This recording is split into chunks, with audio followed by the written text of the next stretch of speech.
Täna Sillamäe lasteaias Päikseke toimub spordipäev koos lapsevanematega. Antud pidu oli korraldatud Euroopalise spordinädala raames. Juba päris mitu aastat viiakse läbi spordiüritused koos lapsevanematega, aga sellel aastal üritusel osalevad Päeva-Lilli ja Kari Kakra rühma lapsed. Pidu algab toreda võimlemisega.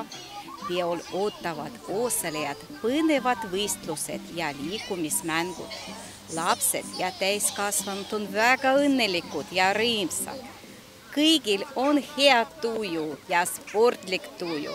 Lapsed saavad olümpiakomiteelt kingitusi. Sporti ja lahutused on läbi viidud kõigis rühmades. Liikumisõpetaja Andrei Mihhailov korraldas õues takistusraja võistlusi ja pallimänge. Suurepärane, kui lastel on võimalus tugevdada oma tervist, tutvuda erinevate spordialadega ja areneda. Soovime kõigile tugevat tervist ja head tuju. Täna meil on tore üritus spordinädala raames, kuhu olid kaasatud meie kallid lapsevanemad.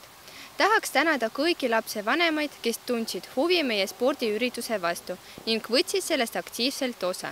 Lapsevanemad on õnnelikud, õpetajad on õnnelikud ja muidugi kõikidele lastele meeldis selline tore ja aktiivne üritus.